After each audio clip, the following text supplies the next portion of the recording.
काही दिवसांपूर्वी सेन्सेक्स आणि निफ्टी ऑल टाइम हायला होते, तरी सुद्धा तुमच्या माझ्यासारख्या अनेक गुंतवणूकदारांचे पोर्टफोलिओ हे खालच्या दिशेनं गटांगळ्या खात होते. गेल्या 1.5 वर्षांपासून रिटर्न्स तर दूरच, पण शेअर्सच्या ज्या किमतीला खरेदी केलेली आहे त्या किमतीच्याही बऱ्याच खाली शेअरची किंमत गेली आहे. रोज जोरदार विक्रीमुळे लाल रंगात तोटा बघावा लागतोय. त्यामुळे आपला पोर्टफोलिओ आज ना उद्या वर जाईल या आशेवर असलेल्यांना पहिला दिलासा मिळाला तो टॅरिफच्या रूपानं. पण असं वाटलं आता तरी मार्केट वर जाईल, पण एक दिवस मार्केट वर गेलं सुद्धा, पण परत खाली आलं. ठीक आहे, लगेच नाही, पण काही दिवसांनी स्टॉक प्राइस परत वर जाईल या आशेवर आपण असतानाच एक मोठा शॉक आपल्या स्टॉक मार्केटला बसलाय. तो म्हणजे अमेरिका इस्रायल इराण युद्धाचा.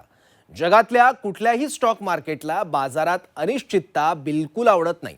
त्यामुळे जेव्हा केव्हा जगात अनिश्चितता तयार होते तेव्हा तेव्हा स्टॉक मार्केट त्यावर निगेटिव्हली रिॲक्ट करतं. ट्रम्प आणि मंदावलेली अर्थव्यवस्था यामुळे बाजारात आधीपासूनच थोडीशी संदिग्धता आहे. त्यातच पेट्रोल ओतण्याचं काम या युद्धामुळे झालंय. परवा युद्ध सुरू झालं आणि आज बाजारातील म्हणजेच शेअर बाजार उघडताच मोठी पडझड बघायला मिळाली. अर्थात सेन्सेक्स जरी 1000 अंकांनी कोसळला असला तरी small cap mid cap index 2.25% पडले आहेत. आणि त्याचाच परिणाम म्हणून आज तुमच्या माझ्या पोर्टफोलिओमध्ये लाल रंगाची उधळण झालेली आहे. पोर्टफोलिओकडे बघितल्यानंतर छातीत कळ येते की काय इतके लॉसेस प्रत्येकाला होत आहेत. मग या स्थितीत सामान्य गुंतवणूकदारांनी नेमकं काय केलं पाहिजे याबद्दल आपण बोलणार आहोतच. पण त्याआधी या युद्धाचा शेअर बाजारावर नकारात्मक परिणाम नेमका का होतोय ते आधी समजून घेऊयात. कधी पण शेअर बाजारात भविष्यात घडणाऱ्या गोष्टींचे आधीच पडसाद उमटतात. म्हणजेच बाजारासाठी कुठलीही चांगली बाब असो की वाईट ती आधीच मार्केट डिस्काउंट करतं. आता कारणं बघूयात. भारतीय शेअर बाजार पडण्याचं पहिलं कारण म्हणजे युद्धामुळे कच्च्या तेलाचे दर वाढले आहेत. यानं पेट्रोल डिझेलच्या किमती वाढतील, त्यामुळे प्रवास खर्च वाढून सगळीकडे महागाई वाढेल आणि याचा ताण कंपन्यांच्या उत्पादनांवरील किमतीवर होईल. वाहतूक खर्च वाढल्यानं भाजीपाला, धान्य, दूध, फळ यासारख्या जीवनावश्यक वस्तूंच्या किमती सुद्धा वाढतील. युद्धामुळे सप्लाय चेन विस्कळीत झाली आहे, त्यामुळे कच्च्या मालाचे दर, FMCG वस्तू, बांधकाम साहित्य हे सुद्धा महाग होण्याची शक्यता आहे. महागाई वाढल्यास व्याजदर कपात देखील लांबू शकते. युद्धामुळे डॉलरचं मूल्य आणखी वाढून रुपया कमकुवत होण्याची भीती आहे. त्यामुळे भारताच्या परकीय गंगाजळीत घट होऊ शकते. परकीय गुंतवणूकदार स्टॉक मार्केटमध्ये या युद्धजन्य स्थितीमध्ये गुंतवणुकीपासून दूर राहू शकतात. या सगळ्या कारणांचा परिपाक म्हणजे स्टॉक मार्केटमध्ये अस्थिरता. सर्वसामान्य गुंतवणूकदारांनी घेतलेल्या स्टॉकच्या किमती घसरगुंडीसारख्या खाली आलेल्या आहेत. त्यामुळे आता आपल्या गुंतवणुकीचं काय होणार? आहे ते शेअर्स विकावे का की आणखी खरेदी करावे असे अनेक प्रश्न तुम्हाला पडले असतील. तर याबद्दल गुंतवणूक तज्ज्ञांना नेमकं काय वाटतं बघूयात. अशा वेळेला गुंतवणूकदारांनी घाबरण्यापेक्षा आपल्याकडे काही जे जुन्या गुंतवणूक आहेत, चांगल्या गुंतवणूक आहेत ते वाढवण्यावर प्राधान्य द्यावं. साहसी ट्रेड शक्यतो अशा वेळेला टाळावेत. मुळात कसं आहे की या सगळ्या अनसर्टनिटीचा इफेक्ट सध्या आपण बाजारावर बघतोय. हा आपला अकाउंटिंग इयरचा शेवटचा महिना असल्यामुळे तुम्ही long term short term capital गेनही इथे ॲडजस्टमेंट करू शकता.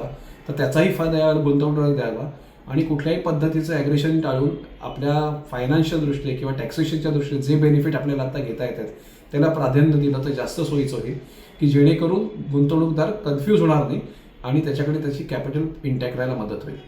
दो ही इवेंट ऐसे हैं जो अर्ली 96-97 के जहां पे 3 साल का रिटर्न नेगेटिव है. Else most of the time पे किसी ने अगर पैसा 1 साल से लेकर 3 साल तक, टिपिकली 3 साल तक पैसा रखा है, on an average return more than 12 to 15% है.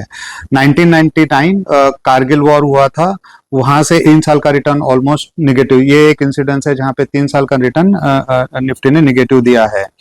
2001 में अफगानिस्तान वॉर हुआ है, 3 साल का रिटर्न +67% है.